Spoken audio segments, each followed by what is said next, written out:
cumplimiento de la dieta da 6 veces más el riesgo de mortalidad. Hay otros estudios, hay varios estudios que han evaluado el riesgo de mortalidad, especialmente en pacientes celíacos subclínicos. Hay 3 estudios más significativos, el de Suecia, el de Estados Unidos y el de Alemania, y quiero destacar especialmente el de Estados Unidos, de la Clínica Mayo, que en forma muy interesante estudiaron el suero de pacientes que habían estado en el servicio militar entre 1948 y 1954. A esos sueros le hicieron serología y vieron que la mortalidad de ese grupo de pacientes que eran jóvenes, o sea que tenían una edad media de la vida, los pacientes esos pacientes que tenían esa serología positiva dio una mortalidad del 50%, mientras que los seronegativos era mucho menor. Y las causas que vieron fue que se habían muerto por cardiovascular, linfoma o cáncer de laringe y especialmente de esófago. Entonces, para concluir, vamos a ver que por qué diagnosticar y, como les dije, bien, adecuadamente, y por qué tratar bien y adecuadamente. Entonces decimos que se alivian los síntomas gastrointestinales y extraintestinales para mejorar la calidad de vida tanto en los sintomáticos, subclínicos y en los asintomáticos. Se reduce el riesgo de fracturas por osteopatías, se reduciría el riesgo de neoplasias y el diagnóstico precoz genera beneficios clínicos antes que aparezcan las complicaciones. Tenemos que prevenir las complicaciones y la dieta libre de gluten es esencial para la evaluación de estos pacientes. Muchas gracias.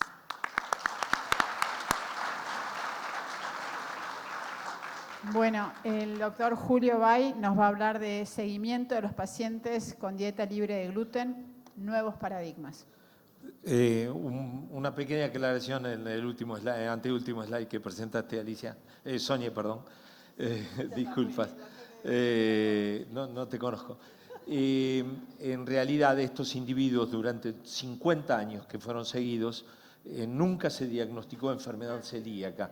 Y la serología permite con seguridad decir que esos individuos 50 años atrás o 40 años atrás eran individuos celíacos y nunca fueron diagnosticados como celíacos en todo ese tiempo de evolución. Bueno, vamos a empezar con lo mío.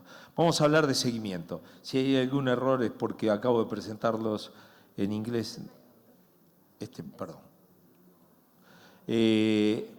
Recientemente he escrito una actualización con un dinamarqués que es muy conocido en pediatría, Hasby.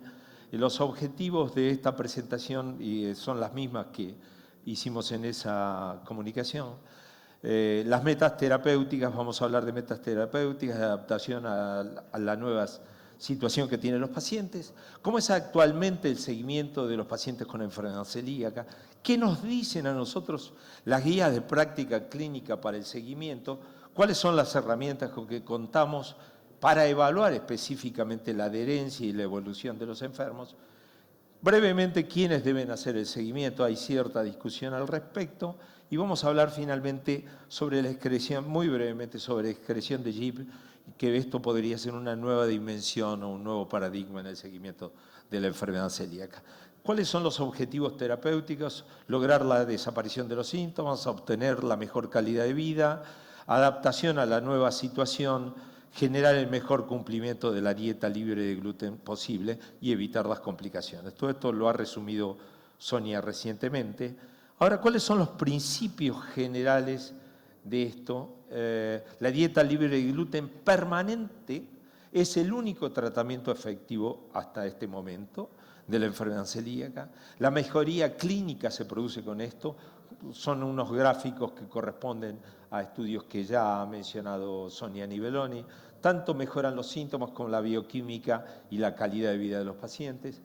Obtener la curación de la mucosa. Para algunos esto es un elemento importante, relevante. La dieta libre de gluten estricta produce los mejores resultados, claramente lo mostró Sonia recientemente, y el seguimiento regular de los pacientes también obtiene los mejores beneficios. Ahora, ¿qué es lo que ocurre en nuestro medio? Pero permítanme decirle, en todo el mundo probablemente ocurre lo mismo. Pocos médicos siguen las guías de prácticas clínicas. Hay un 20 a 40% de pacientes que recaen sintomatológicamente durante el curso de su tratamiento, tal vez no de la misma o con la misma intensidad que los síntomas iniciales, pero esto ocurre con mucha frecuencia en el consultorio. La mayoría solo consideran evaluar a los sintomáticos y los mismos pacientes creen que son ellos los únicos que deben ser seguidos en el tiempo. No suele haber evaluación multidisciplinaria, un particular aspecto sobre el cual hacemos mucho hincapié, y hay una falta de dietistas y médicos expertos en el tema, o por lo menos con conocimientos que les permitan ayudar mejor a los pacientes. No usan herramientas específicas, por ejemplo, la serología es uno de los detalles que más comúnmente observamos nosotros, y muchos gastroenterólogos tienen una particular tendencia a seguir a los enfermos con reiteradas biopsias, endoscopías y biopsias duodenales. La mayoría de los pacientes sin seguimiento son individuos sin seguimiento regular. Aproximadamente el 85% de los pacientes no tienen seguimiento. ¿Cómo se define adherencia y cómo se la categoriza? La definición de adherencia está relacionada con la forma en que es evaluada y medida. Esto está bien establecido. Y en general lo que decimos de los pacientes es que realicen una dieta libre de gluten estricta, que la dieta libre de gluten no es estricta, escasamente estricta, o no son adherentes a la dieta libre de gluten. ¿Y cuán estricto es estricto? En el mundo real, cero gluten es imposible en el largo plazo. Y la dieta de eliminación de contaminación, lo que nosotros solemos denominar dieta libre de gluten natural, es solo posible también en el corto plazo. Y hay que tener en cuenta un estudio que tiene 10 años por lo menos, en este momento, pero hecho por el grupo italiano, donde 10 miligramos por día de gluten no producen daño, pero 50 miligramos de gluten por día producen daño en la mayoría de los pacientes, en la gran mayoría de los pacientes. Este es es el resultado de una revisión sistemática de 20 centros que estudiaron la adherencia a la dieta libre de gluten, y la variación de adherencia es muy amplia. Entre el 20 y el 90% de los individuos adhieren estrictamente a la dieta libre de gluten. Pero esto no es un sinónimo de adherencia en la vida real, porque muchos de estos centros, sobre todo los que mejores resultados tienen, son centros especializados en enfermedad celíaca, y lo que siguen son enfermos que realmente están en dieta libre de gluten, seguidos estrictamente por ellos. Los individuos que persisten sintomáticos, y algunos de ellos que persisten con daño, han sido denominados en el último tiempo como portadores de enfermedad celíaca no respondedora. Y esto es importante tenerlo en cuenta. ¿Cuáles son las causas por las cuales se produce la enfermedad celíaca no respondedora? Para muchos hay alteraciones de la microbiota y el intestino que filtra, el intestino irritable, la intolerancia a la lactosa, la asociación con colitis microscópica, enfermedades linfoproliferativas o contaminación bacteriana del intestino delgado. Pero hay un consenso muy generalizado, es que la no adherencia estricta a la dieta libre de gluten es responsable hasta en el 50% de las circunstancias en que los pacientes se mantienen sintomáticos. Hay 7 guías en los últimos 7 años de enfermedad celíaca, guías de práctica clínica de distintas sociedades, distintas entidades, distintas revistas las han publicado. Y la coincidencia general, que es mayor que la que podríamos sospechar, es que todos dicen lo mismo: el seguimiento debe ser multidisciplinario, sistematizado y multiparamétrico. Ahora, ¿qué es lo que queremos decir con esto? Queremos decir que debemos hacer una evaluación clínica.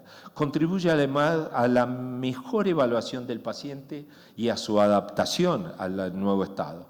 Idealmente debe ser realizado por médicos expertos, pero son escasamente disponibles. Por lo tanto, nosotros debemos generar gente con conocimiento, porque si no sería imposible acceder a todos los enfermos con consejos adecuados. Hay algunas evidencias de que el seguimiento clínico puede ser realizado en la atención primaria, pero estos son países muy especializados, muy especiales como Gran Bretaña o Finlandia. La mayoría de ellos tienen muchos problemas con la atención primaria y los médicos tienen que tener un rol integrador de todos lo multiparamétrico. Ahora, ¿cuáles son los problemas que tiene o limitaciones que tiene la evaluación clínica hecha por médicos? Hay una baja sensibilidad para la detección de transgresiones dietarias, falta de médicos expertos, como había dicho, baja sensibilidad para evaluar las actitudes de los pacientes y limitado tiempo para las entrevistas. Perdón por la lentitud de esto. ¿Qué pasa con los dietistas y sus entrevistas alimentarias? Es una parte esencial en el seguimiento y fundamental para obtener los mejores resultados en el cumplimiento de la dieta libre de gluten. Es ideal que sea hecho por dietistas expertos, pero la verdad que son raramente disponibles. Explora adherencia con cuestionarios, autorreportes, recordatorios dietarios, etc. Pueden hacer la evaluación nutricional del enfermo en términos de macro y micronutrientes, como había hablado Sonia anteriormente.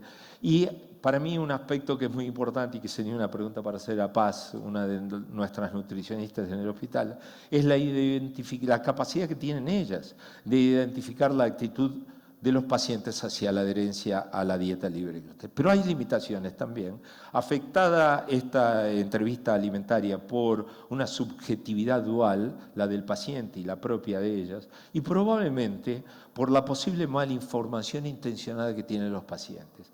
En segundo lugar, todos esos parámetros evaluatorios que habíamos dicho de exploración de la adherencia tienen una dificultad científica, que es la falta de estándar de oro para comparar para una comparación objetiva de los métodos. Y realmente lo que habíamos dicho, escaso número de dietistas expertos es una de las cosas que nos está pasando. Las entrevistas requieren entre 45 minutos y 1 hora. Realmente esto es un detalle a tener muy en cuenta. ¿Qué pasa con las pruebas de laboratorio y la serología? La mejoría clínica está asociada a normalización de las pruebas serológicas y bioquímicas en general. La serología específica disminuye, como de positivos que se han mostrado anteriormente con la realización de la dieta libre de gluten. Una serología positiva es predictiva de que el paciente está haciendo transgresiones, especialmente si lo estamos siguiendo en el tiempo con el mismo método y el mismo laboratorio. Una serología negativa, lamentablemente, perdón, lo de abajo, me achico, de vergüenza, los tuve que traducir en el avión, perdón, de bajo valor predictivo de una adherencia estricta. Y finalmente el negro me está mirando con una sonrisa socarrona, te agarré. ¿Cuál es la mejor prueba? El antiendomicio, la transglutaminasa, el DGP,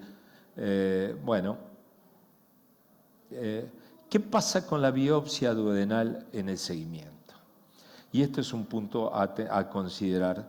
Aspecto controversial entre expertos, eso lo expresan las mismas guías. No nos ponemos de acuerdo de si la biopsia es necesaria o no. Y eso es porque no hay suficiente evidencia en el seguimiento. En general, por eso se hacen consensos, porque no hay evidencia adecuada que responda a las preguntas del seguimiento más claras. La atrofia vellocitaria ha sido asociada a complicaciones, pero tampoco hay un acuerdo generalizado ni suficiente investigación al respecto, especialmente en adultos. Requisito para diagnóstico en atrofias seronegativas, circunstancias que vamos a tratar. Si tenemos un individuo con atrofia y seronegativa y le hacemos una dieta libre de gluten como única prueba para evaluar, lo que es necesario es hacer una biopsia posterior, necesario en pacientes no respondedores que son seronegativos, porque necesitamos saber si no tienen una complicación. Y finalmente, hay consideraciones. ¿Cuándo debemos hacer la biopsia? Nadie dice cómo, cada uno toma su actitud. ¿Con qué frecuencia? Tampoco dice. ¿Cuántas veces?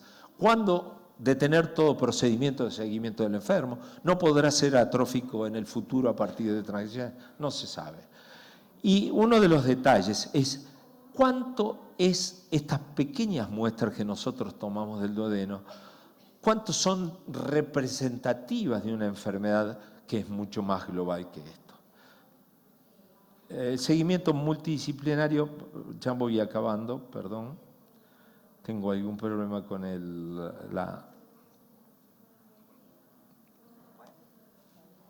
bueno. No abre, no sé, era un juego de slide. ¿Podríamos pasar al próximo y lo pueden hacer desde el control? Vamos a hablar, el seguimiento multidisciplinario mejora la adherencia y la evolución de los pacientes. Debería ser periódico, cada 3 a 4 meses hasta la estabilización, desde el diagnóstico hasta la estabilización. Y luego de ello debería ser anual. Debe haber un análisis integrador que incorpore la evaluación clínica, el laboratorio de serología, la entrevista dietaria y la biopsia duodenal. Por eso decimos que el seguimiento debe ser multidisciplinario, sistematizado y multiparamétrico. ¿Podemos seguir a la próxima, por favor? ¿Qué es la excreción de JIP? Un nuevo paradigma. Fíjense, me quedó el término. La siguiente, por favor. Hace algunos años volvemos una atrás.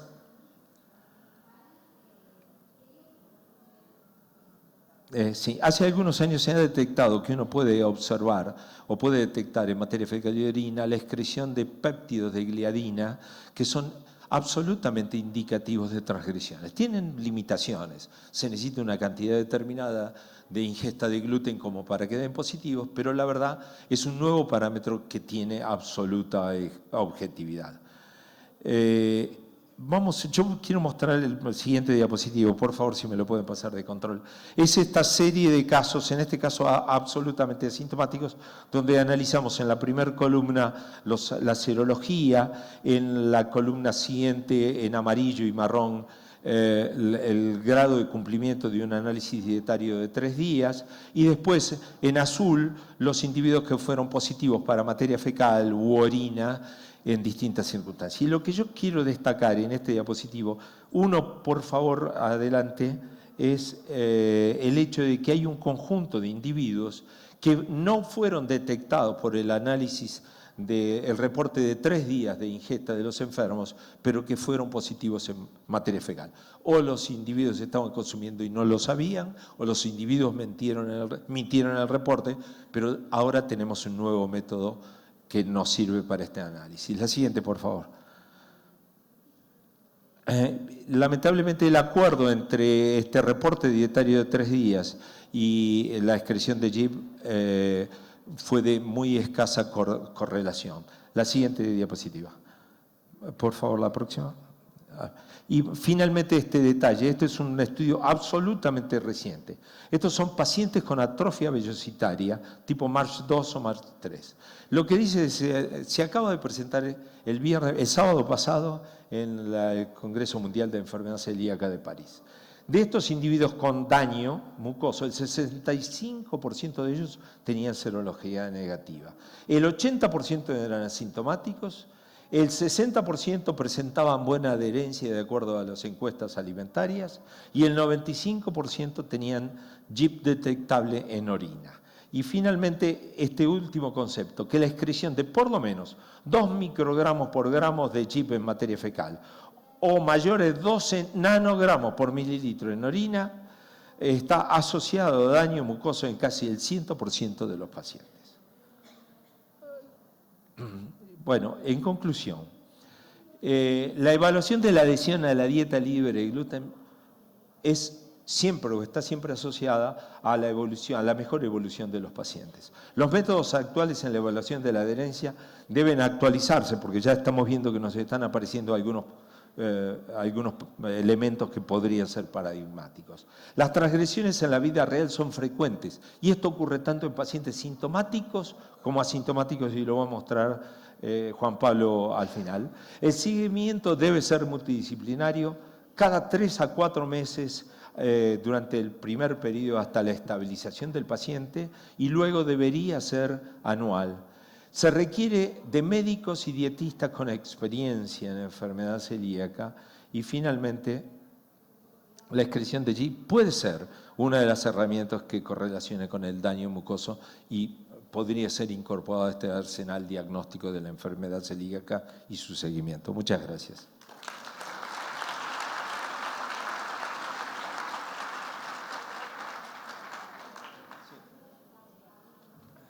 Bueno, el paso siguiente de todo esto es que... Perdón. Sí, el paso siguiente es que vamos a dedicarle unos minutos a preguntas y respuestas y vamos a utilizar nuestro panel como para avanzar esto. Yo te pediría que yo tengo algunas preguntas que quiero hacer y después vienen las preguntas de ustedes. Hay micrófonos para ellos. Empezamos, Eduardo. La pregunta de Eduardo tiene que ver más con a quiénes diagnosticar y cómo diagnosticar. Por favor, Eduardo, ¿podrías decirnos qué pensás vos respecto a la pesquisa poblacional? Porque hablamos mucho de la identificación de casos. ¿Qué pensás vos? ¿Deberíamos ya involucrarnos en la pesquisa poblacional mucho más generalizada?